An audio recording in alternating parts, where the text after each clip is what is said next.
50, 45. There goes Davis. Oh, my God. Davis is going to run it all the way back. Auburn's going to win the football game. Auburn's going to win the football game. He ran the missed field goal back. He ran it back 109 yards. They're not going to keep him off the field tonight. Holy cow. Oh, my God. Auburn wins. Auburn has won the Iron Bowl. Auburn has won the Iron Bowl in the most unbelievable fashion you will ever see. Welcome in, everybody, to another edition of the Dream Wager, episode 545. Today is Monday, July 21st, 2025. I am back. It feels good to be on elevation, on the kind of sea level. I was kind of up there in the mountains, but it was a great weekend. Nice to get away and off the grid. But kid, holding it down over here. How you doing? I'm doing well. Finally getting over whatever I had. I don't know what it was. I don't know. It was a flu. I highly doubt it was COVID, but it was a cold that was lingering, Dale. So I'm finally 90% over that. Had a okay weekend. Didn't do much. Rested up. But let's get into it, Dale. My background, good? It's AKPs. Oh, shit. Good call. Thank you for that. No, it's fine. Bro, I'm telling you. Not major. I'm telling you, I was off the grid. I didn't even bring my laptop. I was chilling. That's good. Yeah, That's it was good to get away, bro. I'm telling you, like a nice 2-3 days. It was good, bro. I'd even look. Only thing I really did sport wise, I had to watch the fights. It's Saturday, of course. It was Dustin Poirier's last time. I know this is not AKP. You brought it up, but having Lil Wayne walk out and not rap, damn shame. First of all, Dill, damn shame. I guarantee if Lil Wayne would have picked up a microphone, Dustin wasn't trying to pay that tag. And I don't know if the UFC was going to pick that up. Because I think Wayne charging at least $500,000 just for a song. UFC said, he going to walk you out. He not singing a damn thing. He's not singing a song. If he came out rapping like a Millie or something like that, I think that would have been all time. But at the end of the day, you had a legend walk you out, and I think that's good enough. Yeah, both in their home state. So, no, it was really cool. But, kid, that was the only thing I did. Jacuzzi, I saw a lot of fun. Al loved it. He was seeing foxes. He saw cows. He saw deer. We saw a black bear. Yeah, it makes it right. Being in that environment makes you want to have livestock. Like it. Bro, all the families are self-sufficient. They have eggs. They have cow. Bro, they don't need milk. They don't need egg. Bro, self-sufficient. Yeah, like, you know me. I'm Dominican. Yeah. My girl's mad Dominican. Bro, I like how you said mad Dominican. Yeah, and she been saying this since she's like, when we get a house, we're gonna have chickens. Yeah, like, we're not buying eggs. We're gonna have, like she's been on it. I'm coming to you, and I believe it. So, I believe it too. And not for nothing, like when I deliver, like in upstate New York, there's like small farms that you could just buy a dozen eggs for so cheap, bro. I think there was a carton for like $2, $2.53, and you could just buy it like it's like a mailbox full of eggs. It was beautiful, bro. The property we were sitting on was about 15, 16 acres, and that was perfect, bro. That's all you need. That's all I need. You don't even need that much. The house is for sale. House in that area, that probably like $350. No, bro, no. It was beautiful, bro. It was $750,000. Oh, that's a mansion. Oh, it was beautiful, bro. In that area, you gotta understand. Yeah. In that area, for it to be $750, that's it was house. Nice. Yeah, I'll show you pictures when we chill. But yeah, kid, it was a great weekend. Glad you had a good time. Any update on the car? Like I said, I was sick, so wasn't able to go. But still, we're about shifter. Got to put the new shifter in. Are we more than 50%? I feel like I've been talking about this. No, we're like 90%. Oh, okay. Yeah, so it's almost on the road. Manifold is on, throttle body's on, half the harness is on. I just got to put the sub harness in. Okay. So by September? Realistically, 1 days of hard work. I just got to plug up the fuel system, couple lines, couple end lines here or there, some fittings, do the sub harness, finish up the harness, and do all fluids and radiator. All right, so we're like a good weekend. If you say, "Hey, that's the thing," that's the thing. Yeah. It's for me and my mechanic, right? Yeah. To both have the same amount of period time free, that's the most challenging part. That's the challenging part. It's not actually the work on the car. Like if like put it like this, if I really wanted to, I'll go drop it off somewhere and it'll be done this week. Today. Oh, okay. But yeah, you're not trying to pay all that as well. Yeah. I had me and my boy, we built the car so far, we might as well finish it. Hopefully it is done by week 0. I did not forget how many days until week 0. It's been a while. It's been a while. I didn't forget. It's definitely in the 30s. I'm going to say 30, 34. Oh, I thought you were so close. It's 32 days.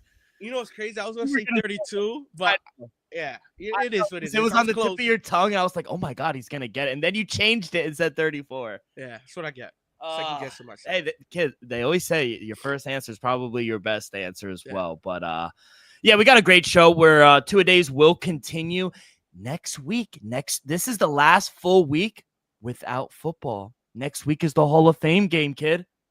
Well, 10 days. Well, 10 technically next week. Yeah, next week. It's next Thursday. It's not a calendar week. That's what I feel like when you say next week. It got to be 7 So next episode, it will be a week away. Yeah, next episode. But yeah, bro, I cannot fucking wait. The Hall of Fame game. Oh, I'm gonna bet on it. I can't fucking wait. I'm gonna bet on it. But yeah, kid, we got 2 days. We'll continue. We got the Ravens, very interesting team. Market loves them. Not so much the Browns. So we'll talk about those two teams. We'll finish up the AFC North. We got picks towards the end of the show for Tuesday's slate for the MLB. Not gonna lie, kid, I hated the slate. I love it today. I had a couple bets today. I think I ran 4 or 5 tomorrow.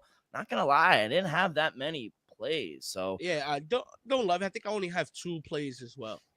I want to start over the weekend. So catching up on the way home this morning, Marcus Smart is a fucking Laker, kid. Holy shit. What a signing that was. He got a contract buyout from the Wizards. 2 years, $11 million deal with the Lakers. He does have a player option with them, but, point of attacker. He's great on defense, and it was a need that LA needed, double worded, but and apparently I was reading into it. Luka Doncic recruited him and reached out to him. So I love it. On a 2-year, $11 million deal, I like it. Yeah, I think this is a great move, by Rob Pelinka and the Los Angeles Lakers. I think I'm not going to say it's exactly what you needed, but we know, especially in the perimeter, they were lacking defensively. Now you get one of the best perimeter defenders in Marcus Smart, who might be a candidate for 6th Man of the Year deal. I think he won one before, if I'm not mistaken. So we know he could play both sides of the ball. Not scared of the big moment. We saw him in college live up, and we saw him even a couple years ago in Boston. Even though they lost the championship, he played pretty well, especially in the finals. So I think Marcus Smart is gonna be able to accept his role right away as a Los Angeles Laker, and I think he's gonna be able to fit in. Think about it. He wants to be somewhere he's able to win. And Washington clearly wasn't that space. Now you're alongside Luka and LeBron James, and Marcus Smart has the mentality to fit in and also win right away. So I think it was a great move for the Los Angeles Lakers. If only technically a 1 year, $11 it's a 1 year thing, yeah. 1 year deal, $11 million to me might another steal. Yeah. For somehow these LA teams are getting steals. We'll talk about the other team today. Yeah. While I was working, I was like, holy shit, I'm back into Twitter now, because I told you it was nice to get off social media, honestly, for the weekend. Clippers, here it comes. And we talked about Chris Paul. When apparently, according to Shams, he did have many suitors, but he ultimately chose the Clippers. Obviously, they have the shared history. So his 21st NBA season, he is going back to LA. Probably likely his final year, but it's cool. I thought it was pretty cool. I don't know how much it will help, but I thought it was cool to go back to the Clippers for his probably final year. Yeah, let's just call it what it is. I think this is Chris Paul, final dance. And to go back to the team where you were most memorable, most successful. Yeah. It's the Los Angeles Clippers, where we most of CP3 highlights. I understand he was a dog in Charlotte early on. We understand that. He was special. But most people remember him for, Lob City and shit like that. So shout out Chris Paul. Would I like him to play with LeBron at the end of the day? How much does Chris Paul got left in the tank? I don't think Chris Paul is going to go out there and demand to play 25 plus minutes a night. I don't think he's that. I think he's going to be a great, second option coming off the bench. We might see him be more of a player's coach. Who knows? But I know Chris Paul can still give you 10, maybe even 10 to 15, 20 minutes a night. Give you, 8, maybe 12 points a game, 5, 7, 8 assists. So I know he can still have a couple of nights where he'll give you 20 plus. But in reality, I think Chris Paul knows how he wants to end his career. And I think his best wishes was the Los Angeles Clippers. Now, Dill, you might laugh at me when I say this. I also think Chris Paul signed with the Los Angeles Clippers for the chance for that thing he never won in his career. Oh, my God. Dill, We should have just stopped it when you said the nice thing. Realistically. James Harden, Bradley Beal, Kawhi Leonard, John Collins, and then Zubac. Is that a pretty good starting five? They'll be honest. Absolutely. But okay. History has shown us they suck in the playoffs. I agree with you. All I'm saying is that pretty Yes. good lineup. Yeah, that's a top 5 lineup in the West. I would say that. All right. Second unit. Chris Paul, Bogdan Bogdanovic, Derek Jones Jr., two-way. Chris Dunn, Nicholas Batum, and Brook Lopez. Is that not a pretty good second lineup? It's pretty good. I'm not as high as maybe you or others on Brook. No, I understand. On Brook. But, yeah. But it's pretty good. It's pretty good. Yeah.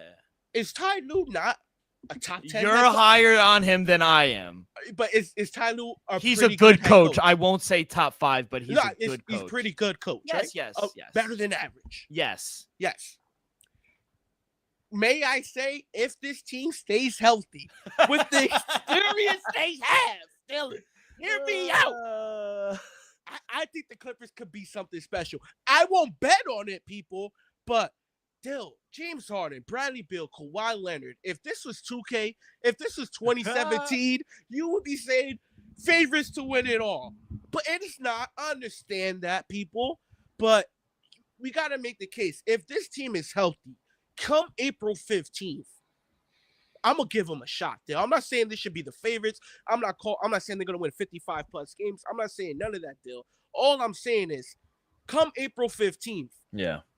If this lineup is healthy, first and second unit, with the experience still, they got a shot. Let's just be real. So right now they are the 6th best odds to win the championship at 17-1 to come out of. That's higher than I will give them. I agree. And coming out of the West, they have the 5th best odds at 10-1, which I would agree. They probably are around that 5th, 6th spot. Yeah, they should be a 4th to 6th seed, maybe the 3rd, depending on health. Maybe. I still think undoubtedly the 3 best teams in the West are OKC, Denver, and Houston. Outside of that, I think it's a mix-up. It's the 2 LA teams. You put in Minnesota as well. But I don't mind betting on the Clippers in the regular season. Yeah, but once it comes to postseason, you're not going to see any of my money. I think we could. I think we could say for certain Clippers are a bona fide playoff team. They're going to be a top 6 team. Absolutely. I don't doubt that at all. And I think, like to your point, I think they are a good team. Now, right now, they're a really good team. I just don't trust them to stay healthy. It's the big if in your sentence. Yeah, me either. All I'm saying is, if they do, I give them a shot to win it all on April 15th. But Chris Paul, and obviously to your point earlier, he's not going to be playing a bunch of minutes. But to your point, he's another guy that can't win the big one. They have a bunch of guys on that team that can't win the big one besides Kawhi. Yeah. That's it. And that's the puzzle. All those other guys just have to show up. That's where I worry, though. Mm-hmm. That's what I worry. So yeah, I think it's a cool move. Now he's not really gonna move the needle to for the market that we just said, but it's cool. I think they're a good team. I think they have a tough challenge in the West because we named those three teams ahead of them are juggernauts in my opinion. And so, like I said, don't sleep on Golden State. Don't sleep on Minnesota. And don't sleep on Dallas. Yeah, we'll see. All right, let's go to the NFL before we go to our 2-a-days. I saw this, and this is kind of the only news I had, but Will Levis, surprised he's undergoing season-ending surgery now. He sustained the surgery, or he sustained the injury last year. He re-aggravated it, and apparently he was telling doctors, the article I read, he just can't shake the discomfort in his shoulder. It's still bothering him. Now we got number 1 pick Cam Ward. He's going to be the starting quarterback. So, they do have Brandon Allen as their backup. Tim Boyle, shout out Tim Boyle. Shout out Tim Boyle. Yeah, he's probably in the backup as well. But Cam Ward, shout out, bro. He's gonna throw for 4,000 yards this year. I like Cam Ward. You looked at me like that's crazy nowadays. 4,000. All right, it's a little up there, but would I be shocked if he gets a bunch of garbage time yards? Absolutely not. Yeah. So I think I think there was no doubt. I think Cam Ward was going to be the week 1 starter. But with this news, I think there's no doubt in anybody's mouth is Cam Ward's team. So it sucks for Will Levis. I know I liked him. I'm not gonna say I was very high on him, but I have some faith in him. I thought Tennessee would win 7-8 games last year. Nothing crazy, but I had some faith in Will Levis, and I was completely wrong. I know a lot of people who's out there probably wrong as well. Will Levis, I don't think he's going to play it out. Maybe he comes back from injury next season and he could be a solid backup. Yeah. But, hopefully Cam Ward, I don't know if he'll throw for 4,000 yards, Dylan, but I think they still suck. They do. Potential. They have potential. And they're not in the best division. No, that's fair. Yeah, they could win some games in the division. They could probably upset a team or here or there. Yeah, I agree. I don't think I still think they're bad, but I like Cam Ward. I like the direction. And obviously they're in rebuild. Shout out Derb. He's in the chat, Derby. I did not see this until I came back from social media, but the Coldplay concert guy, when they got the CEO and the side chick, he's suspended. He stepped down. I saw he stepped down as CEO. Bro, he has a whole family. Regardless, stand on business. That was AI, something. you gotta stand something. If you don't stand on something, you stand for nothing. Yeah, you're just gonna give up your career, give up your family for some side hoe. I don't want to call her a hoe. She might not be a hoe. She's also a fucking HR girl. Yeah, HR. Wonder how she got that job. Let's move on. Yeah. But yeah, kid, that's all. Oh, by the way, I didn't even know. Granted, I wasn't on social media, but the WNBA All-Star, did you happen to watch it? I saw the shirts. They tried to make a stand. Yeah. First of all, we all know the WNBA is trending upwards, right? But they do lose money every year. You skipped ahead, Dylan. You skipped ahead. I wanted you to answer the question. Yes, they are on the up because of Caitlin Clark. Yes, and other superstars, Angela Reese, say what you say. She is the cover of 2K page. I'm glad you said that. Paige Bucker, he's a rising superstar. I think Juju Watkins also coming to the league. She's going out with Jaden Daniels. You saw that? I ain't see nothing, but shout out her. Shout out her if she is. But WNBA is definitely trending up, right? But two things could be true. You could be heading towards the right direction, and you're more popular today than you ever was. But you could also still be losing $30 to $40 million a year. And I understand the NBA subsidize some of that, but at the end of the day, you're not turning a profit. Name me a company out there that's been in business for 20 plus years, losing $40 million a year, and also paying their employees an average of $100,000 a year. I can't.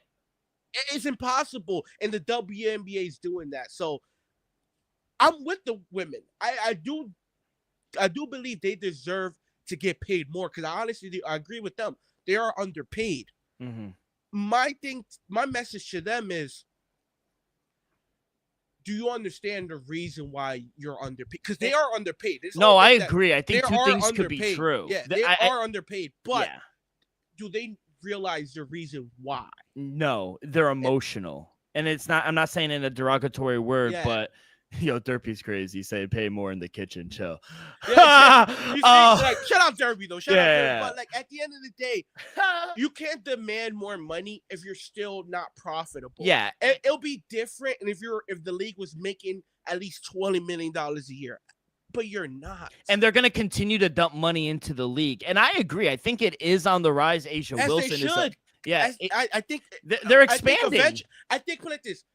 Is the league been official since 1996? I believe. I'll fish up the number. Yeah, I think it's 1996, the inaugural season. Correct.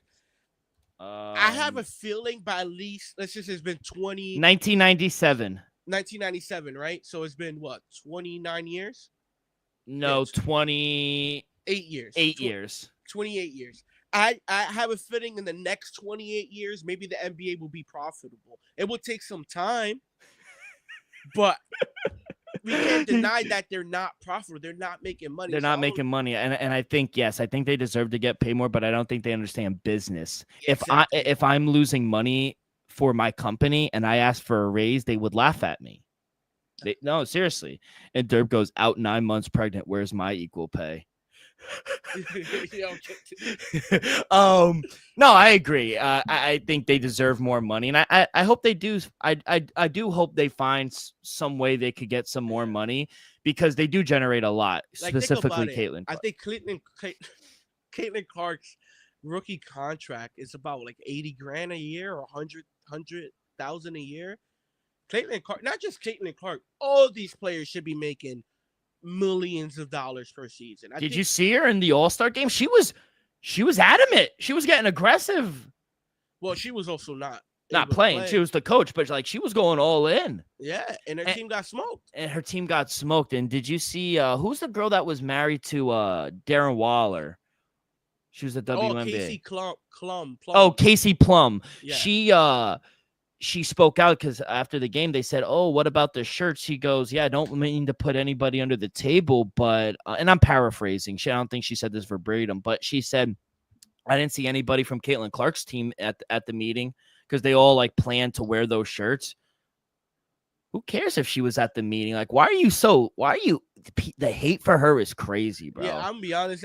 That's one thing. Like, one thing I could say about the WNBA that men are going to show up and watch the NFL, watch the MLB, go watch NBA games, buy the jerseys. One thing about women or the so-called feminists, y'all don't support one another. But it's all about the female. I guarantee I can't guarantee, but I'm going to say there's a small chance there's more men that bought Caitlin Clark's jersey than women have. Mm-hmm. I agree with that. Especially outside of the state of Indiana. In Iowa. So I just don't understand why women don't choose to support women more. If you brought NBA tickets, watch the WNBA more, they will make a profit. Yeah, clearly the women are not supporting the women. And we see it firsthand how the WNBA treats Caitlin Clark. Yeah.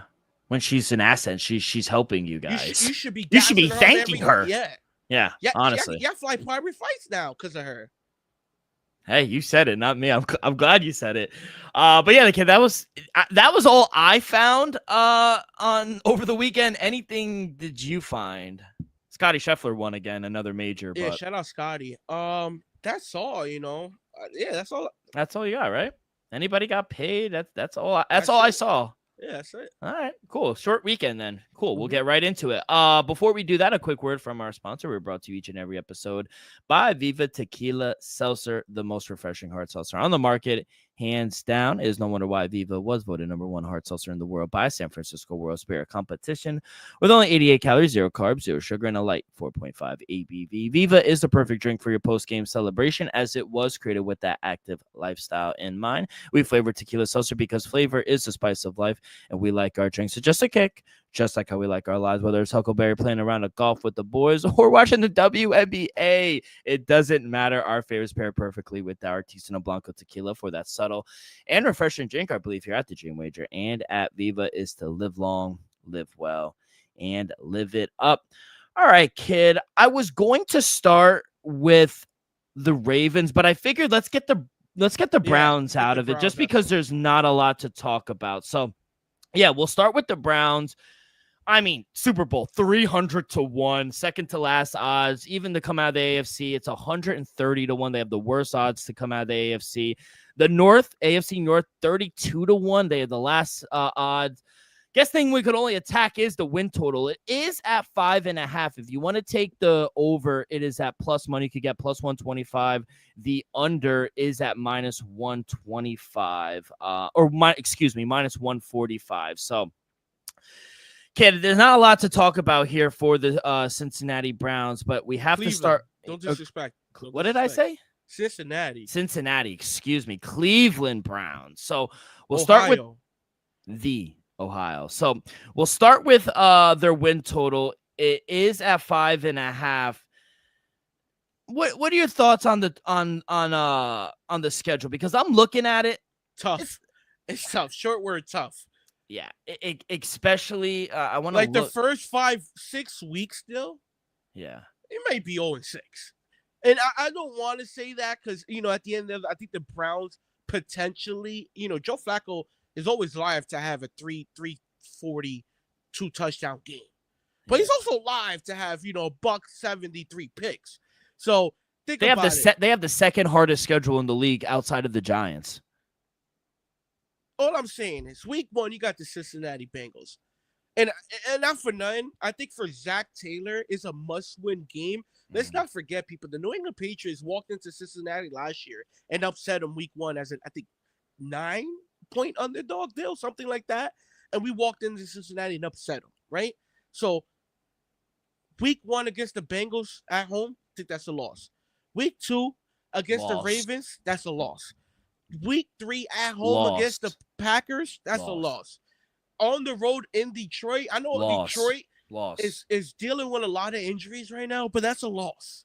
International week for week 5, Minnesota, Vikings lost. And I'm not high on JJ, but I think by week 5, JJ's going to have his feet under him just a little more than he would the first couple of weeks. That's another loss. Yeah. On the road at Pittsburgh. Loss. Now you're at home against Miami. Loss. On the road against New England. Loss. On the road against the Jets. Loss. At home against the Ravens. Loss. On the road against the Raiders. Kid, they're only favored in one game this season. Can you name that game? Because we haven't touched it yet. I'm going to say home against the Titans. Yep, week 14, they're 1-point favorite. And at that point, as they should be, but at that point, we might be Cam.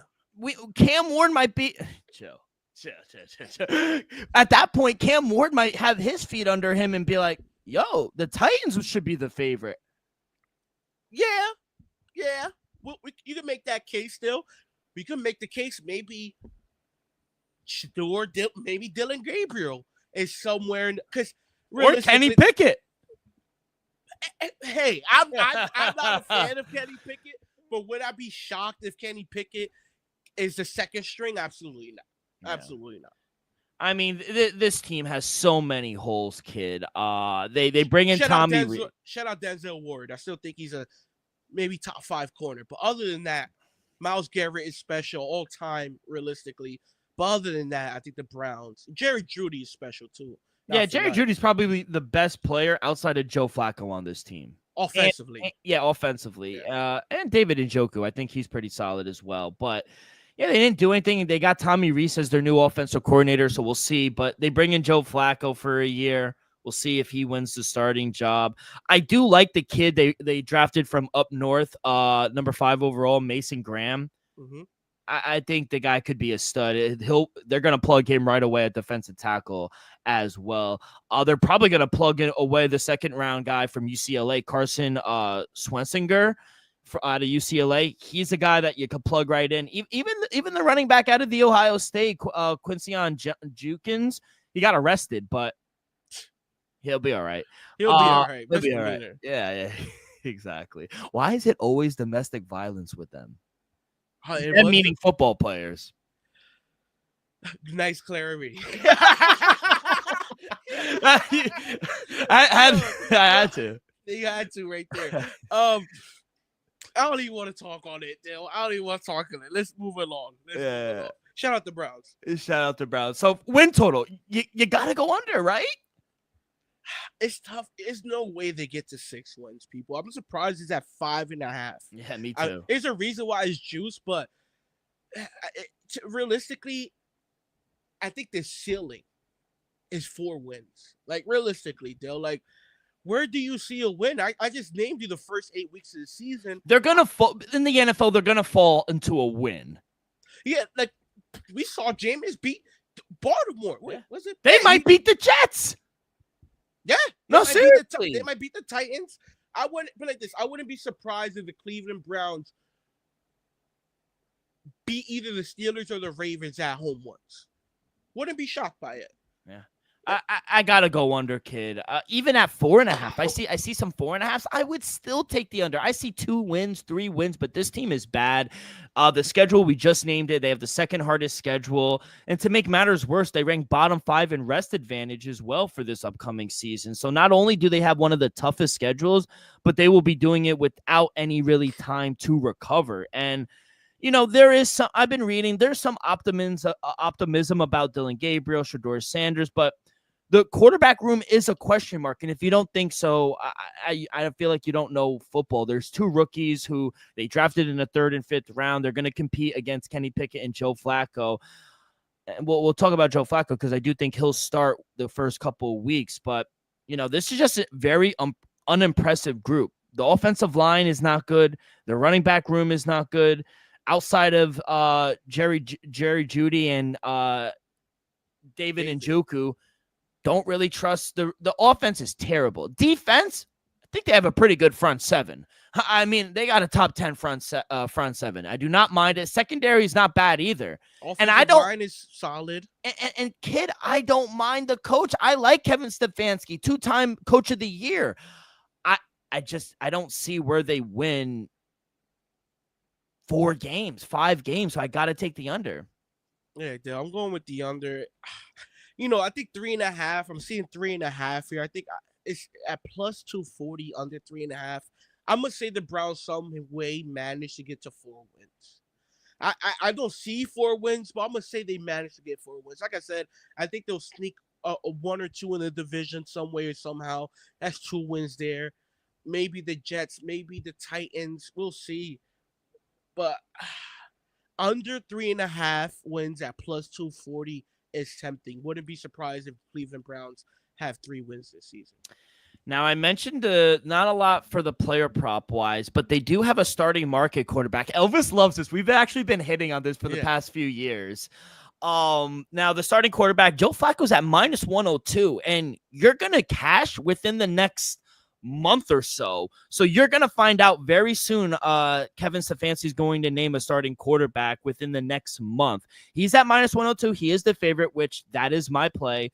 Kenny Pickett plus 200. I would not touch it. If you're going to take anything, I would take maybe Dylan Gabriel at plus 500. Yeah. Shedeur's last at plus 870, which I wouldn't. It's either Dylan Gabriel if you want to take a value play, but Joe Flacco at minus 102. He's going to be the starting quarterback. Yeah, I think the only way Joe Flacco's not the starting quarterback week 1 if he gets injured. I don't see how Kenny Pickett beat him out realistically. I think you got to give Joe Flacco the veteran right. Super Bowl winning quarterback. He's shown he could win games, unlike Kenny Pickett in the NFL, in my opinion. And we saw it at times last year. Joe Flacco looked pretty damn good. Let's not forget, he also led this Cleveland Browns team to a playoff berth just 2 seasons ago. So I think Kevin Stefanski is going to have the most trust and faith in Joe Flacco. So give me Joe Flacco to start week 1 at minus 102. For the people listening, I think this is a great bet. If you have some money that you don't really, need to spend or could live without, I think this is a great bet to lay at minus 102. Joe Flacco, there's no doubt in my mind, barring injury, will be the week 1 starter for the Cleveland Browns. Honestly, 100%. People, you think Kenny Pickett's going to win the job? Chill. He might not make the team. No disrespect to Kenny Pickett. Yeah, no disrespect to Kenny Pickett. I think he's a solid backup. But you drafted 2 rookies. There's no way you just let one of them go. 100%. Hey, Dirk, we didn't skip the comments. I see you, kid. He said Quavion Jenkins, he's SEC born, so he's not Big Ten. So they are more susceptible to domestic violence, which means more in the SEC. So I understand that as well. And Derby, but from my point of view, the screen and the he can't comments see it. is fake deep. As you can see, I'm kind of further. Dylan got his laptop right in front of him, so you can see it all. No rushing props. Are you surprised about that? I'm not, since the running back room is not good. Obviously, they have Jenkins as their backup, but they do have Jermaine Ford as well as their starter. I think Jerome Ford should be the starting running back, but I think the only reason there's no props up is because there's a probably a running back battle. They wouldn't be shocked if Quincy Jenkins, Judkins is starting week 1. We'll see about that. After getting arrested? At the end, they deal talent beats all. Talent beats all. And he's the better talent. He'll be starting week 1. All right. Well, yeah, I agree. It's unfortunate, but I like Ford. He was actually pretty good in certain situations a few years ago. But yeah, Jenkins is definitely the more talented. Now, just got to worry about the off field. For receiving, though, Jerry Jeudy, I only saw receiving yards. Did you see? Touchdowns. Okay. I don't know why. At the end, there's a lot of question marks at the quarterback position. We both feel like Joe Flacco is going to be the starting quarterback. Clearly, there's no props out for neither quarterback for the Cleveland Browns. So I think it's just a lot in the air. So you can't really, set futures up. I think Jerry Jeudy right now is at 900.5. We all know he's the true number 1 wide receiver. We saw him take off last season, too. I think from week 10 on, didn't he have like 6 straight 100-yard games or 60 or 80 plus? Bro, he was top 10 in receiving yards last year with all those different quarterbacks. Yeah. Remember, to end the season, I ended up hitting Jerry Jeudy's over for like 4 weeks straight. I was on a hot streak Jerry Jeudy, so Jimmy's over 900.5, especially if Joe Flacco's at the helm. I think with him and Joe Flacco still building off some of the connection. Honestly, they didn't play together. I'm sorry about that. I think Jerry Jeudy with Kevin Stefanski play calling, I think he's gonna be the clear-cut number 1 wide receiver. And we know with Joe Flacco, he's gonna air the shit out. So I think he's gonna look at Jerry Jeudy multiple times, especially down the field, and a couple fuck balls, and then he's gonna throw him down. I think Jerry Jeudy's gonna come down with it as well. So if his touchdown prop was available, I would have smashed you over as well, especially David Njoku, because I think David it will be the number 1 red zone threat. Kind of sucks his props not available. Definitely would have took Jerry Jeudy over his receiving yards 900.5, and then David over touchdowns, because I think he would have. I would assume his is probably like 5.5 deal, maybe 6.5. And I think he'll end around with like 8, 7, 9. It's funny because you were talking about it ever since like late October, where he had that game against Baltimore, where they upset him. Actually, they beat him. He had 5, yes, sir. 79 yards. Then against the Chargers, 73, 142 against the Saints. Well, they're terrible. 85 against the Steelers. Sorry, Derp. 235 against, this was a revenge spot against Denver. 64 again against the Steelers. 108 against the Chiefs. And then he had a small game against Cincinnati, surprisingly, 20 yards. And then he ended it with 94 yards against Miami. He was balling ever since late October into the end of the year. He was balling. Week 9 and on. Yeah. Hit a lot of his overs. Yeah, so I love Jerry Jeudy. I would take his over as well. It doesn't matter about the quarterback. I think early on there's not a lot of options. So even though with all the question marks with the quarterback, I still think he's going to get enough targets, at least 5 to 7 targets or catches a game. So, yeah, I'm high on Jerry Jeudy. I wish they have David Njoku props, though, don't you? Yeah, I'm telling you right now, if you could find it somewhere, people, anything, I'm assuming it's going to be around 5.5, 6.5 touchdowns. I would take that over. I think he will be the number 1 red zone option for the Cleveland Browns. All right, kid. Let's get to an actual team we could actually have some bets on, which is the Baltimore Ravens. Last year, 12-5, 17th, I think, or 17th or 18th year for John Harbaugh. Third year for Todd Monken. Got Zachary Orr as their defensive coordinator as well. They go and pick up DeAndre Hopkins. He's not good in my opinion anymore. Cooper Rush, your boy Cooper Rush as their backup. I know you like that. I love the draft. They always have a good draft for me. Malachi Starks, to get the safety out of Georgia. No speeding ticket yet for him. They get the linebacker. I don't know how he fell, but you get Mike Green from Marshall, 59th overall. They get an offensive tackle, Emory Jones, in the third round as well. Thought they had a really good draft, if I'm being honest, kid. So we will start Super Bowl. The best odds at plus 650 to come out of the AFC. They have the best odds as well at plus 340 to get the number 1 seed. Plus 330. They have the second best odds there. Come out of the North. They have the best odds to win the division at minus 150 to make the playoffs. Yeah, we know they're going to make the playoffs. There's no point in betting that. Win total is high, 11.5. They had back-to-back seasons going over this number. They went 12-5 in 2014, and then in 2013 they went 13-4. Now, if you look at their schedule for this upcoming year, not as tough as I thought. It is still tough. They have the 21st ranked toughest schedule. It is hard. It's hard early on, and then it gets much easier. They start on the road against first they're favored in 15 games. I think that's a lot. Nuts. If I'm being honest. They're underdogs in just 2 games. They start on the road against Buffalo. What a fucking game opening week 1. Sunday Night Football. So it's prime time. Then they get a softball. They get the Browns. Then at least it's home on Monday Night Football against the Detroit. Then they're on the road against the Chiefs. And then they get back-to-back home spots, but they are tougher games. And the Texans, which I think they'll have a better year, and the Chargers, who I think they'll have a better year in second seasons. Rams. Oh, Rams. I'm sorry. I thought it was the Chargers. And the Rams, who are a really good team. Week 6, and then they have a bye, and I think they need a bye after those first 6 weeks. I want to say 4-2, but they could be 3-3 after week 6. What do you think? You know, to knock off Buffalo in Buffalo week 1, I'm going to just chop it up as a loss. Wouldn't be shocked if they win the game, but I'm going to just chop it up as a loss still. I could see them beating Cleveland easily. I could see them winning the whole game against Detroit. I'm going to say they lose to Kansas City and split Texans and Rams. I have a feeling they'll lose one of those games. Mm-hmm. I'm going to say they're 3-3 at first 6 weeks of the season.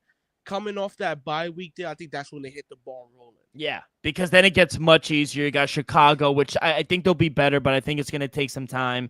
You got Dolphins, Minnesota. As much as I like them, I think they're going to destroy them. And then they get 2 layups against the Jets and the Browns.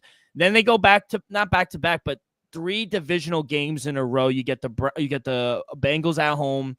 Then you get, and that's on Thanksgiving, so that's a tough game. Then you get the home against the Steelers, away against the Bengals, and then they finish, I think, with I don't want to disrespect you, but I think they're going to beat the Patriots. Tough game on the road, week 17 against the Packers, and then they finish on the road against the Steelers. So, not an easy way out. No, but because the Patriots are gonna not saying we're gonna. All I'm saying is we're gonna be contending for the 7th spot. We're gonna go in there as a must-win game, right? I counted 13 wins. I think Green Bay, week 17, yeah, most likely gonna be a must-win game. They're gonna be battling for a playoff spot, maybe the division. We'll see. And then with the Steelers, I must say they lose that game because I don't think they will need it for the division. But they might want to stick it to Pittsburgh and possibly end Pittsburgh Steelers season right then in the regular season. Who knows? So we gotta see how that matches out there. But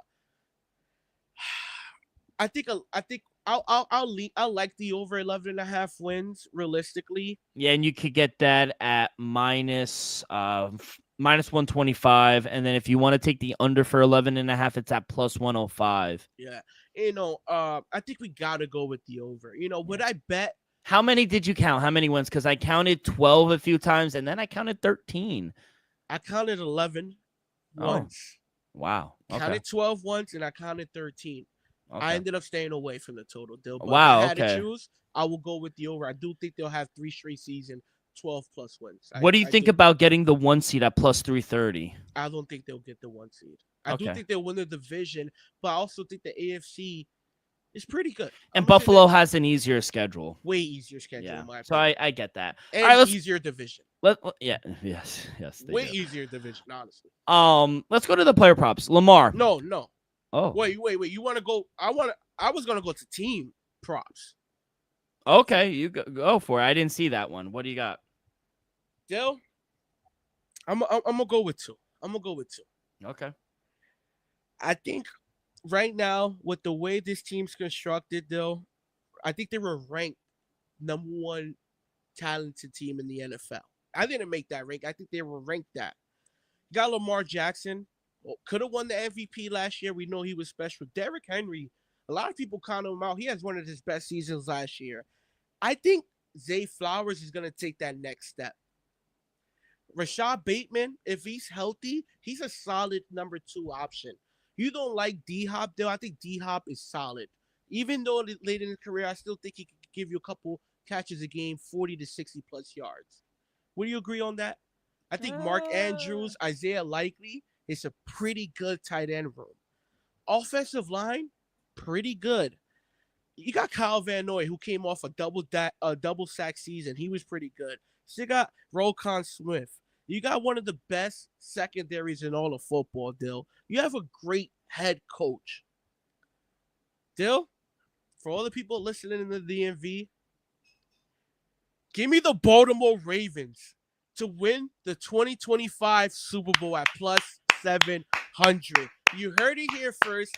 I'm telling you right now, I think Lamar will finally be reigned an NFL champion. I think the time is now. I think the Baltimore Ravens, as constructed, might be the best team in football. And I just want to say it right now, on July 21st, the Baltimore Ravens will be your Super Bowl champion. I love it. I absolutely love it. Give me the Ravens to win the Super Bowl plus 700. Give me the Ravens to reach the Super Bowl at plus 330.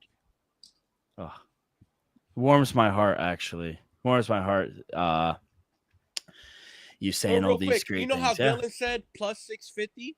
I said plus 700 because I have a ticket live at plus 700 already to win the Super Bowl. Wow. Already. You got better odds than me. I love it. And I could see it happening. To be honest, kid, just look how good their team is. And real quick, just to add to another point. Justin Tucker had a down year last year. I think the kicking room might improve just a tack. Just a tack, Dill. He did have a down year last year. They cut him. Yeah. Too much massage parlor. They don't need it. We don't need to go there, Dill. But all I'm saying is I think even the kicking room improved and they replaced a Hall of Famer. Yeah. I mean, I'm actually lost of words. I'm shocked how high you are on them. And let's not forget. Yeah. They also added Jair Alexander. If he's healthy. Like I said, this might be the best secondary in football. And I'm telling you as a Patriots fan. Yeah.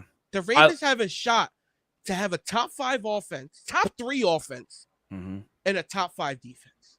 Yeah, I love it. I think they have a top 5 coach, top 5 quarterback, offensive line top 10.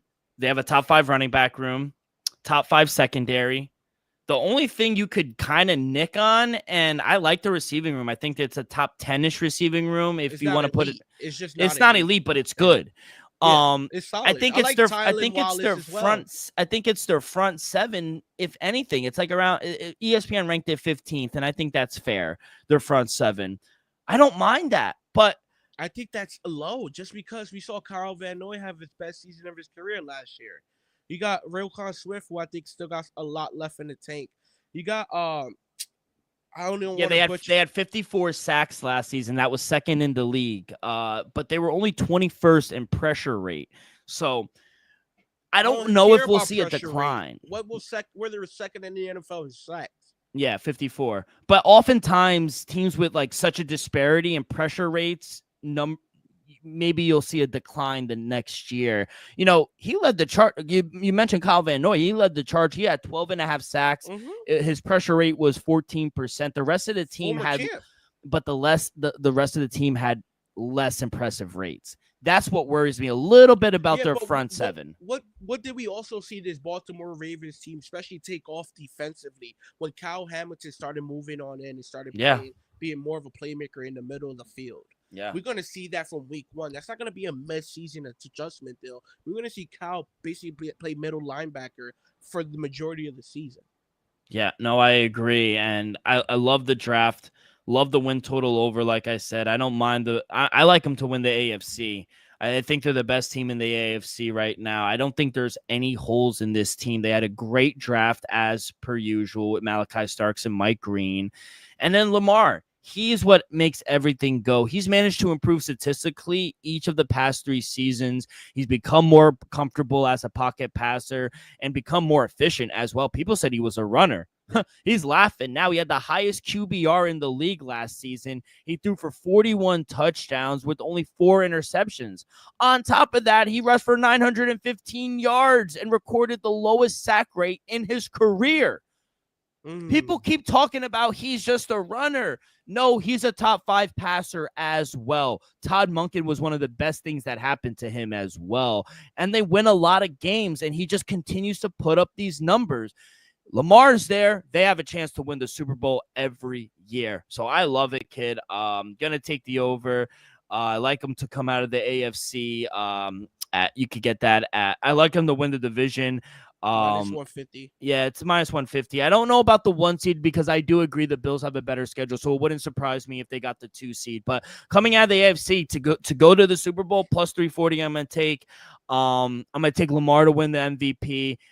He's already a Hall of Famer in my eyes, but if it comes true, like you said, and you've had good futures on the Ravens. If they go out in here and win the Super Bowl, he's a Hall of Famer already. Yeah. Honestly, if he goes out there, wins the Super Bowl, he's a Hall of Famer right now. Yeah. Just by numbers. Because he's a 2-time MVP. Yeah, I think he's already a top 20 quarterback of all time. Yeah. And if he goes out there and wins. I got to make a list. Yeah. Definitely top 25 already. You know. No, I agree. Special. If he is special. Wins the Super Bowl, you got to put him. You have to. I wouldn't say top 10, but he's got to be in the conversation of all time. Yeah, he has to be. He's going to have all the rushing records. Yeah. He's becoming more elite pocket passer. How many? He's going to have more 4,000 passing yard seasons than some of these all-time greats. Yeah. The numbers are going to be undeniable at some point. So I love it. His passing yards is at 3,450. That's disrespectful. No, it's disrespectful. I understand their run game is ridiculous, but he managed to throw for over 4,000 yards. Even if he has a down year, he's still going to throw for 3,800 in my opinion. I love the over.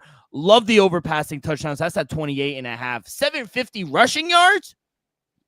Come on now. Come on, bro. What are we talking about? Over that. His rushing touchdowns is at 3.5, but it's at minus 178, so I'm not going to touch that. I see him scoring more than that as well, but give me all of Lamar. He's going to win MVP again at plus 500. Then he's going to be a 3-time MVP. What are you going to say now? Not you, but what are the haters going to say now? Yeah.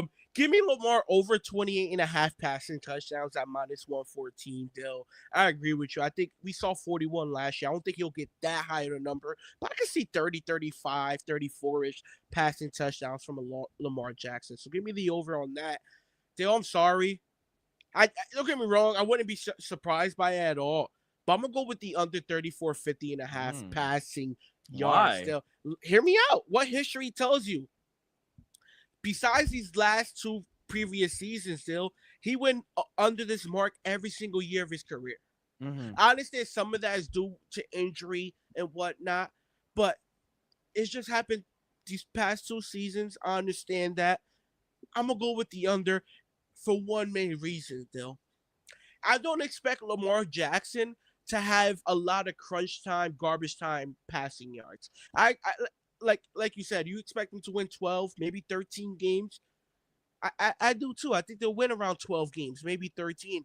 And I expect them to have a lead in majority of those games where they would just tick, tick, tick, tick, tick, tick, tick, run out the clock, Dale, and they won't need Lamar to pass the ball as much. So I'm going to go over 28 passing touchdowns, but give me under 34, 50.5 passing yards. Don't get me wrong. It's not a high number at all, people. I just don't feel they will need his arm as much as last year. Let's go to Derrick Henry. Offensive Player of the Year. Fourth best odds at 14-1. I think that's very enticing. I know it's hard to win it because you're with Lamar and that kind of hurts you a little bit, but I don't mind it. Rushing yards, 1,300, 1,325.5. That's at -114. And rushing touchdowns is at 12.5, -130 towards the over, -102. He led the league, or he was tied last year with the most at 16. He almost rushed for 2,000 yards. And we know Todd Monken, yes, he's going to have that play action RPO style, but they are going to run the ball. They are going to run the ball. So another one, maybe not Offensive Player of the Year, but 1,300 seems a little low, kid, especially for this Raven team. They have a top 10 offensive line as well. Even if it's a little decline, I still see 1,600 yards. So I got to go over on both. Yeah, Dale. Just a quick stat.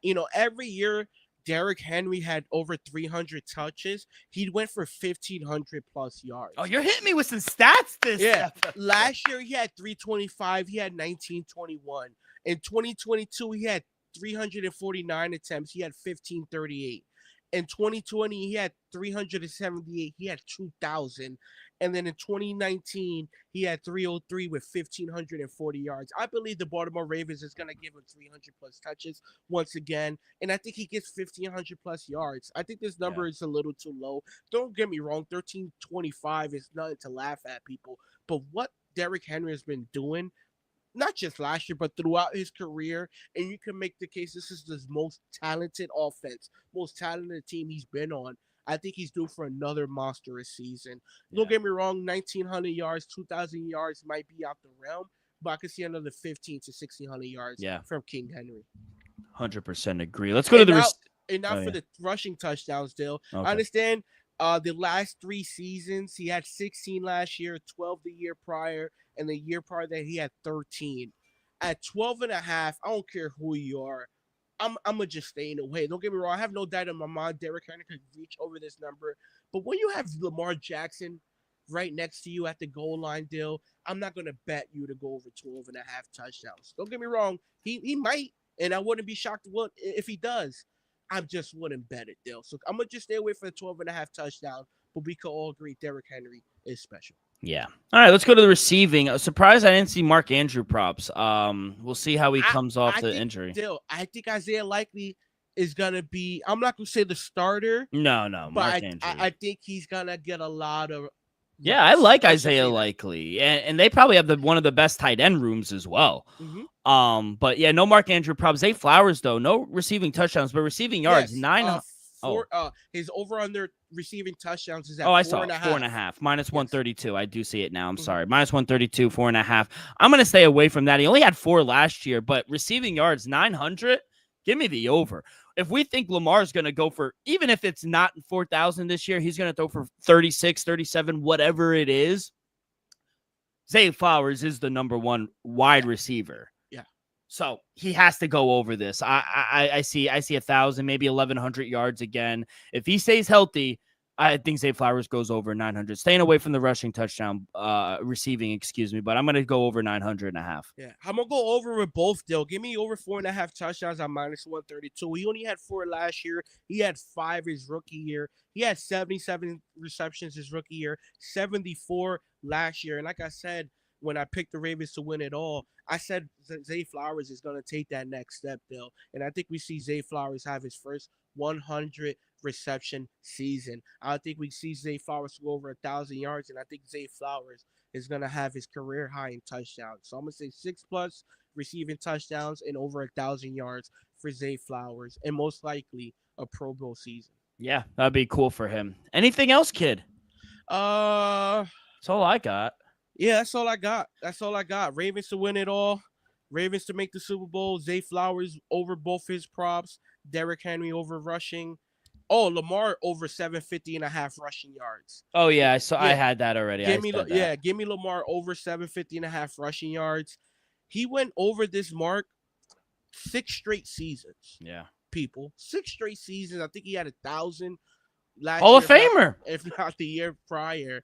Lamar Jackson is special, Yeah. and we all know he's gonna have multiple games Yeah. where he busts one for 40, 50, 60 plus. So give me Lamar over 750.5 as well. Yeah, kid, we finished 2 divisions already. We will attack next episode the AFC South. Cannot wait for that. Not the best division, but hey, we promised you every team, so we will talk every team. Kid, I have breaking news in the NFL before we keep going. Philip Rivers announces his retirement from the NFL as a Charger. Next stop, Canton. He's a Hall of Famer. If you don't think Philip Rivers is a Hall of Famer, I don't know what to tell you. He is. Yeah. Put like this. Philip Rivers, if he was just playing in any other era, he will go down as an all-time great. But what happened was every single playoff he had to face, just hear me out, people. Let me educate you. He had to face, and majority of the time had to go to either Tom Brady in Foxborough, Peyton Manning in Indianapolis, or Big Ben in Pittsburgh. That's a tough task, Dylan. Very tough task. So, if you want to fault him for never making it to the big game, let me tell you why.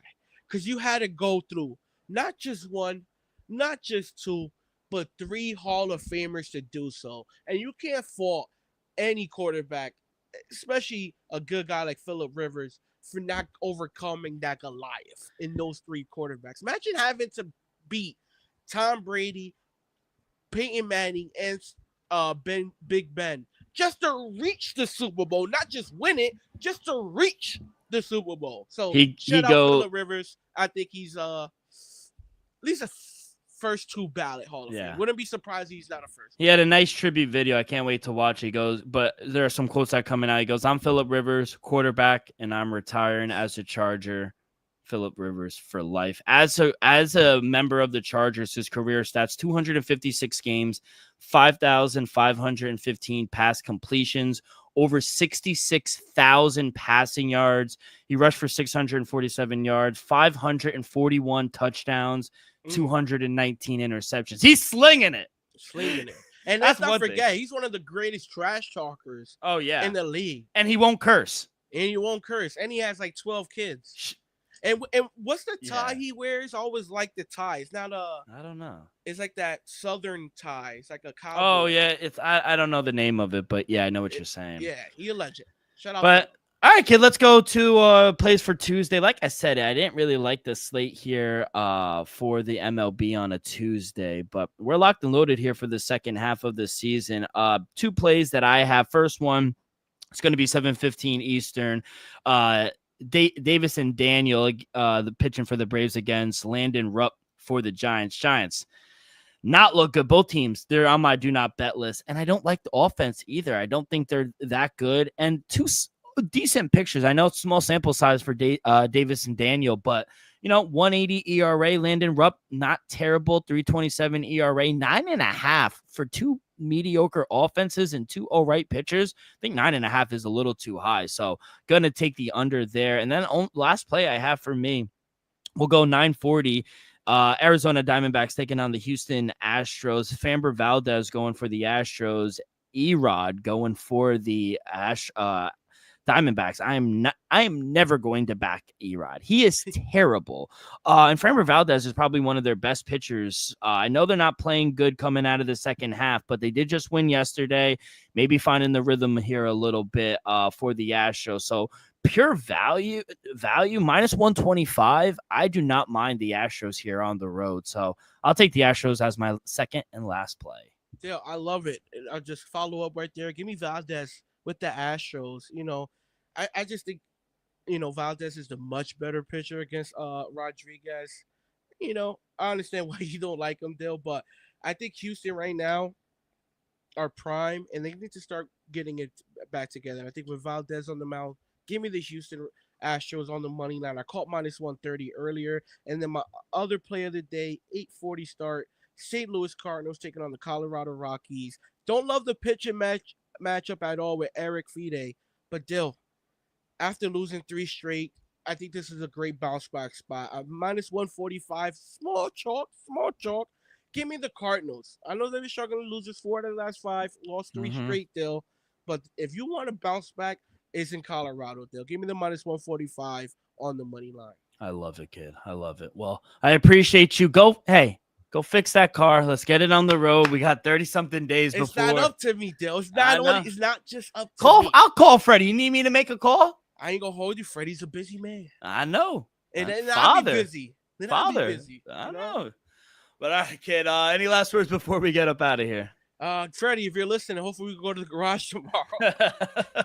Hey, Freddie, I'll give you a call too, kid. But I appreciate it. Enjoy the games. Good luck on all your bets, and we will see you guys on Thursday. Peace.